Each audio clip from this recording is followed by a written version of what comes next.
C'entro anch'io, c'entro anch'io.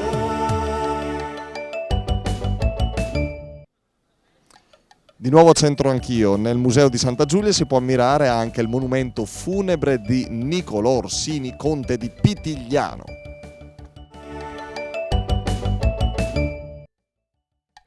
Questo sarcofago, realizzato per accogliere il corpo del generale dell'esercito veneto Niccolò Orsini, fu in seguito posizionato nella chiesa del monastero francescano di Santa Maria delle Grazie a Ghedi. Alla morte del conte Orsini a Lonigo nel 1510 egli fu sepolto nella Basilica dei Santi Giovanni e Paolo a Venezia, mentre il sarcofago accolse le spoglie di un figlio naturale. Dopo le soppressioni napoleoniche del 1799 il monastero fu acquistato dal nobile Ottavio Mondella, che nel 1838 lo donò ai musei civici.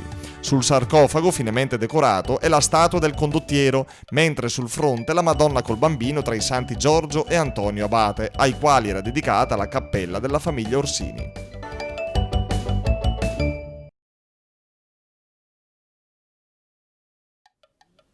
Il proverbio di oggi è un po' satanico, no? Non vi spaventate, nel senso che c'è il diavoletto, dai, perché? Perché il diavolo è vuol sai core in dappertutto.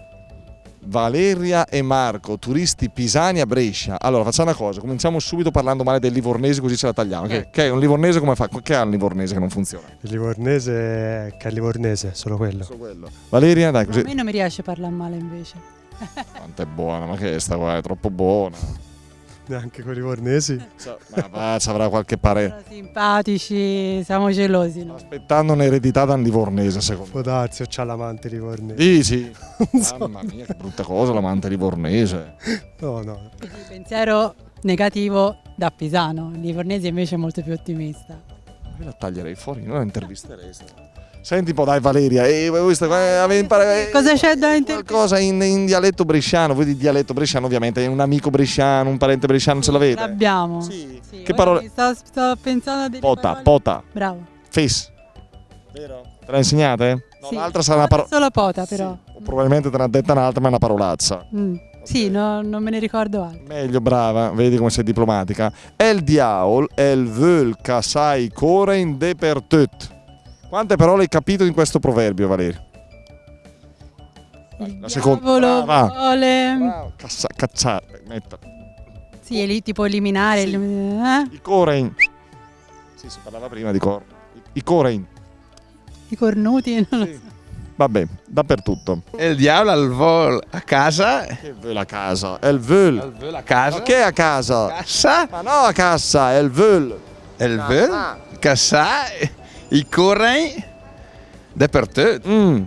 Cioè, che significa? Cioè, Il traduci. diavolo vuole mettere le corna dappertutto. Ecco. Ovvero? Sì, può darsi.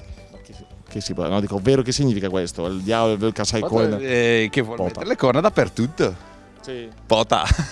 Il diavolo che mette le corna, insomma. No, che ci mette lo zanfino dappertutto. Hai capito, bravo. È il diavolo, il vuol casai corna in dappertutto. Il diavolo vuole mettere le sue corna dappertutto, cioè il male si insinua ovunque. Bene, noi chiudiamo qui questa nostra breve puntata, vi lasciamo in compagnia dei nostri ragazzini sempre simpatici e vi rinnoviamo alla prossima. Ciao, grazie.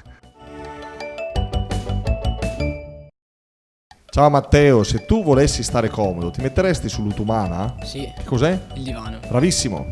C'entro anch'io.